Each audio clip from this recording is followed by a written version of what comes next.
started the machine gun fire and that, and the counter barrage from the Met's forts. And so I kept going on calling for my sergeant, and I found him. And I went by the guy that was first scout and I was second.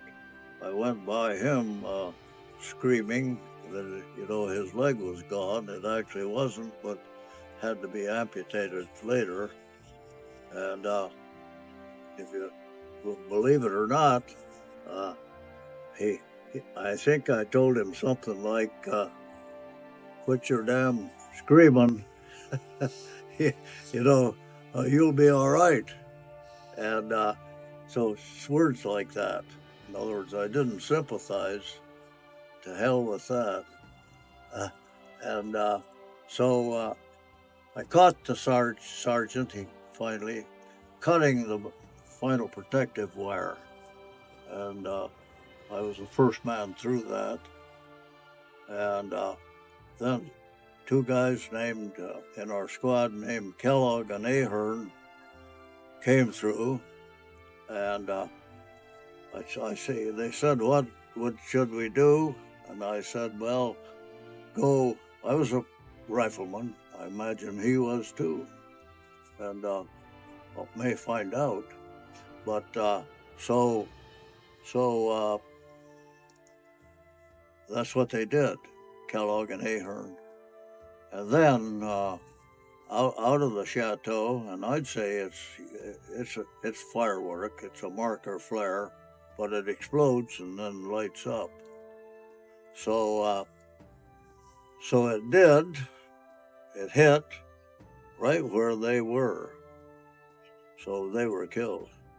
Hit you. A bottle of Left whiskey. side. Now, or Yeah. I don't know. Left side Our here, other bus did on the arm, on the leg, I need my leg. here, Jessica? nothing into the I forget body mine. cavity. Of course, I didn't know that. Thank you. And so I rolled over and over once the flare went out, because I was right in the German lines. And I actually remember thinking, my God, the machine guns were going to open up on me now, but they didn't. And so I got in a shallow for cover in that shell hole from previous fighting. It had water in it, and probably the 90th, because the 90th was there. That's probably one of their shells, and so I have a good memory. Yes, I don't you have do. a Clearly. short memory at all, but there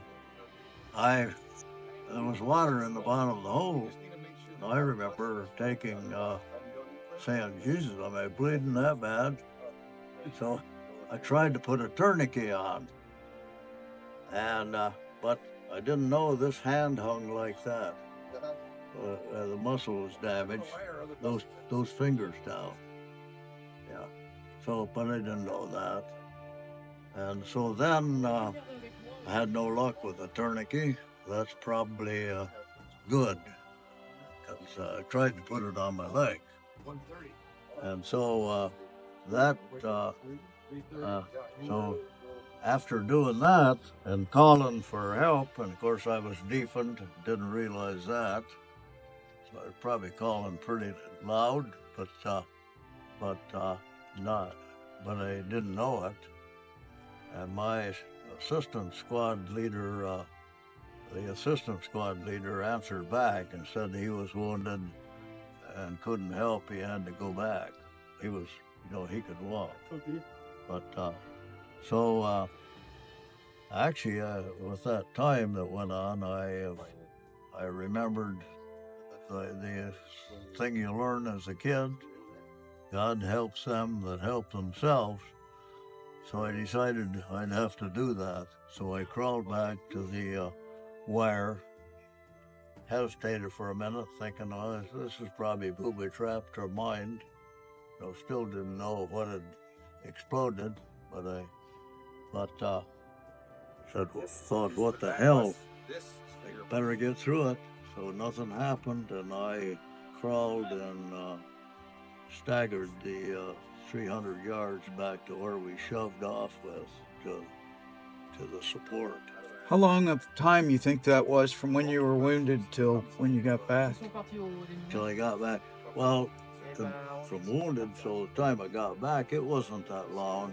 The time it takes to go 300 yards, and it probably was 2 hours or so. But That's a pretty long time. yeah, And you had no medical treatment at that point no, for that no, 2 hours. No, you can't expect that. Actually, especially at night. But I wrote a lot of this down, so I've got it in. It's not published or anything. I wrote a lot of the major things down that happened to me. But anyway, in that back at our line, there was a medic then, where we jumped off from, and of course, Mézières, I think he was there, or the 90th was there before us. Fact of the matter is, we replaced him there. Yeah. You didn't know that. No. Yeah. And so it was in the basement, the platoon medic, and a guy came up, a guy named Burns from Chicago, came up to me.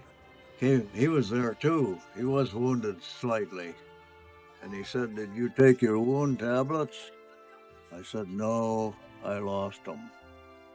And so, you can have mine, he said. You need them worse than I do. Yeah. So was that painkiller? Yeah. Huh? Was that painkiller tablets? Is that No, what? that's wound tablets. What does that do? What does it do?